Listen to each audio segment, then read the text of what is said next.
नमस्कार मित्रांनो, कसे सगळे मस्त मजेत. आज मी आलो आहे, माझ्याबरोबर आप्पा पण आहे. आम्ही आलोय आमचे मित्र निलेश नागवे सर जे आहेत त्यांच्या शेतामध्ये शेत बघण्यासाठी. ही त्यांची केळी आहे, पाठीमागे द्राक्षाची भरपूर एकर बाग आहे, समोर आंब्याचं झाड आहे आणि शेततळ भलं मोठं आहे. तर किती एकराचं शेततळ आहे? 1 एकराचं, अख्खा 1 एकरावर फुल भरून आहे का? हा, द्राक्ष किती एकर आहे सांगा की? किती 2 एकर आहे. 2 एकर आहे. आणि केळी 3 एकर आहे. अरे वा. आणि अजून ह्यांची जी द्राक्ष आहे मित्रांनो, कुठे जाते दुबईला? तू विचारलं नाही काय? केळी 3 एकर आहे, हा, पण ती केळी म्हणजे 6 एकराची केळी 3 एकरात लावली. 6 एकराची केळी 3 एकरात लावणं हे कौशल्य बघा त्यांचं. जाताना काय कर, हा. ती कशी लावली हा. ती दाखव. हे आपले रेग्युलर शेतकरी लावते तशी नाही लावलेली. मग जाताना दाखव. मग आता दाखव की चल. आता दाखव. एका जागेवर 3 झाड एका जागेवर 3 झाड कशी लावली आता? आणि पण ती येतात का? त्याला काय अडचण घडा बिडाला काय? अरे ये बघ, एकाच जागेवर 3 झाड खरंच केला का? अशी लावली वेगळ्या सिस्टीम. म्हणजे 3 एकराचं उत्पन्न 1 एकरात निघणार. जसं की आता आपण ह्याच्यामध्ये अंतर ठेवतो, बरोबर एकच लावतो ना, इथं एक झाड तिथे असं तिथे. लावतो. हा, तसं बरोबर. नाही. एकाच ठिकाणी 3 झाड लावलं. परत लगेच पुढे येतं एका ठिकाणी 3 झाड. त्याला काय अडचण यायला? नाही काय नाही. काहीच नाही. सक्सेस ती सक्सेस का? म्हणजे तुमचा पहिलाच प्रोजेक्ट आहे का? पहिलाच प्रोजेक्ट आहे. बघा, नागवे साहेबांनी पहिल्यांदाच हा प्रोजेक्ट केला त्यांच्या शेतामध्ये. बघूया सक्सेस होतोय का नाही. केळी यायला उत्पन्न अजून 3-4 किती महिने जातात? 4 महिने पूर्ण निघून जाय 5 महिने. 5 महिने 5-6 महिन्यामध्ये मी सांगतो. त्यावेळेस पण ब्लॉग बनवतो. आणि घडाचं वजन पण तुम्हाला असं नाही की असे असे कमीत कमी 100 टन केळी निघणार आहे 3 एकरात. नाही मग 1 एकरी 100 टन. 1 एकरी आपल्याला शेतीला ना, आपल्याला काय आपल्याला माहिती. रेग्युलर शेतकरी किती काढतात माहितीये का? हा, 25 ते 30 टन.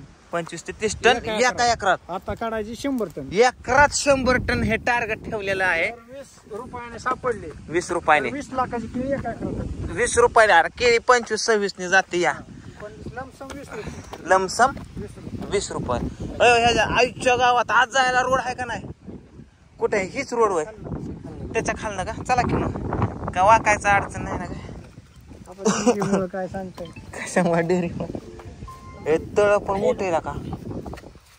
आणि त्या तळ्याला पाणी रापा. आईच्या गावात याला काहीतरी दरवाजा बिरवाजा. अर मला धरला का? ओके. पाईप आहे. अयो, पाणी कुठलं आहे? नदीचं का? बोरचं, विहिरीचं, नळाचं, कॅनेलचं. अरे देवा, कसलं मोठं तळ आहे हे. तिकडे उन्हाळ्यात पवा यायला पाहिजे. हा ना. येतात केले. अरे पण ह्याच्यात काय अडचण? काय अडचण नाही. पण हे शेततळ बनवायला सरकार पैसे देत ना रे? किती भेट त्याला? आणि ह्याला खर्च येतो किती? 15 लाख खर्च ना, अनुदान 2 लाखात काय कुठं देवा लावायचा? निम तरी भेटायला पाहिजेत की पैसे. होय, तिथं बिडूक आहे. 50% म्हणते ते अनुदान. हा. आता हा जो कागद आहे हा सगळा पूर्ण तळ्यात आहे का? असा पाणी आटून नाही म्हणून का? 45 फूट खोल आहे ही. म्हणजे किती पुरुष जागा? 7 पुरुष. 7 पुरुष. तो आता खाली आता माझा तामजाम लागते इथं. हीच बघ की हाईट किती या. लय हाईट आहे. किती उंचावर आणि इतकं खोल आहे. वातावरण पण पावसाचं पाणी कसं असत असं ना. चल त्या पाण्याकडे जाऊ मस्त पैकी. हा, इथं काय केलंय होय? हे काय होय? हे होय बिडूक थांब. बेडकाचं शूटिंग घेतो मी. का? त्या बेडकाचा? हा, ती शूटिंगचा होता. तो शूटिंगचा बिडूक होता. बघा भितोय का हे बिडूक? बघा पार त्या तोंडात कॅमेरा घालतोय. बेडका बिकीला का थोडा तरी लागा? अरे बिकी गेला बघा. म्हणलं भितोय का नाही काय माहिती. तर शेततळ तर लय मोठे बघा. आता तिथं त्याच्यात पाणी कुठनं पडतं तुम्हाला दाखवतो. आणि तुम्हाला ही जी दिसते नाही बघा, हे वर सगळं हे हिरवं सगळे द्राक्षाचे बाग आहेत. सगळे द्राक्ष. आपल्या करमाळा तालुक्यात कसं केळी जास्त येतात, डाळिंब क्वचित कमी, ऊस आणि केळी जास्त आहे. इकडं द्राक्ष. म्हणजे मला असं वाटतं हे द्राक्ष उत्पन्नामध्ये ह्या गावाचा 1 नंबर लागतो. आणि इथं होय, मला ह्याची माहिती सांगा ना, द्राक्ष उत्पन्नामध्ये गावाचा 1 नंबर आहे ना. इथं द्राक्ष पहिलं कुणी आणलं होतं? द्राक्षाचं काय इथं काहीतरी आहे की विशेष इथलं? डोक्याला हात एवढा इतिहास मी ऐकलंय की इथं द्राक्षाचं काहीतरी असतं. त्या काय आपल्याला कुठं आवड बिवड भेटणार आहे? तळ बिळ भारी. आपण एवढं कुत्रे बित्रे येतात का आतमध्ये? हा, डोंगरात नाही येतात होय. पवाय बिवायला पवायचं घ्यायचं आपण. पवायचं का? पवायचं का? मी पवलो का कधी कुठं? समुद्राशिवाय मी पोहतो का कुठं? हा, हे पाणी बघा कुठलं ते खालचं पाणी बोरचं. इथं 24 तास पाणी साचवते तिथं पाणी. हे बघा पाण्या रे पाण्या.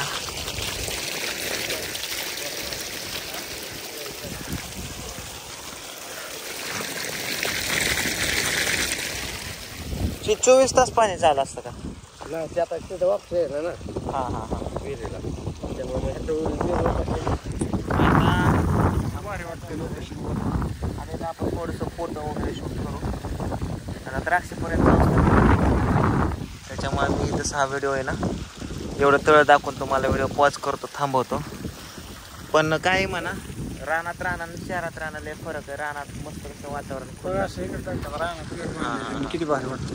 कुठे रानात एकदम मस्त. पलीकडे बघा तुम्हाला दाखवतो, डोंगर आहे पलीकडे. या बघा पलीकडे ही जी दिसते ना बघा, ही डोंगराची लाईन आहे सगळे. डायरेक्ट सातारा जिल्ह्यात पलीकडे म्हणजे फलटण ते काय म्हणतात शिखर शिंगणापूर सगळं आहे तिकडं.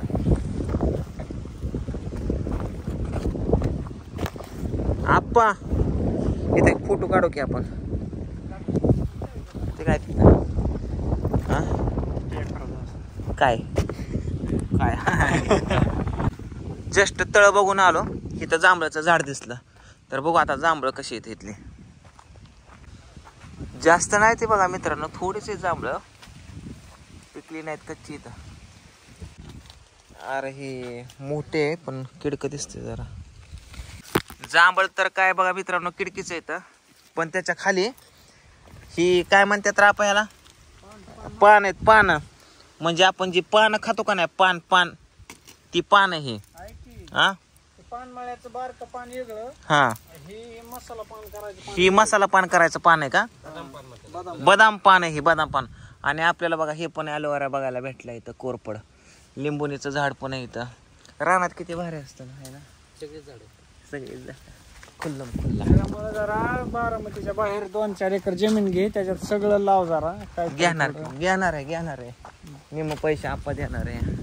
किती पाहिजे तुला सांग, तूच घ्यायचा धडा करी नाही. जांभळं खाऊन पानं बघून आलो. आता द्राक्ष बघू. फक्त द्राक्षाची पानच आहे तर द्राक्ष काय अजून लागलेली नाहीत. हो नागेश साहेब, द्राक्ष कधी लागती? हा या की सांगा की, पाऊस पडतो या. कुठलाही आयटम आहे द्राक्षाचं मॉडेल काय आहे या? जम्बो काळी भंगार, काळी मैना. ते वाईन साठी खायसाठी कुठे जाते द्राक्ष सांगा? आपले पण जाते बाहेरच्या देशात पण जाते. आणि खतरनाक पैकी असा विषय नाही म्हणजे असं. यावर्षी जाग्यावर कशी किलो दिली? जाग्यावर कशी किलो दिली या? मीच होतो ठरवाय. 138 रुपये किलो 138 जाग्यावर दिले. मग गिरायकापर्यंत कितोला पोचावे हे? ती बाहेर आपल्याने असलं खायचंच नाही. आपल्याला खायचंच नाही. हिरवी खायची. हिरवी ती आपले बरे 50-60 रुपये किलो. त्याला तेवढा रेट का माहितीये का? हा, ती द्राक्षे आधी 5 किलो द्राक्षे 8 किलो द्राक्षे हैदराबादला सॅम्पलला पाठवावं लागतात. होय, विदाऊट केमिकल असते ती द्राक्षे. ह्याला केमिकल ना, हा, त्याच्यामुळे त्याचा परदेशातले लोक काय एवढ्या महाग घेऊन खाते ते. शरीरासाठी आरोग्य चांगलं राहण्यासाठी. तुला माहिती ऑर्गॅनिकला किती महत्व आहे, त्याच्यामुळे एवढा रेट. आता ऑर्गॅनिक आहे का सगळे विदाऊट केमिकल?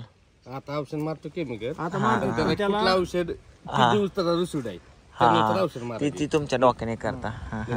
औषध मारायचे. बरं नाही काय सांगितलं तरी गरज आहे म्हणजे नाही सांगितलं नाही काय अडचण इकडं.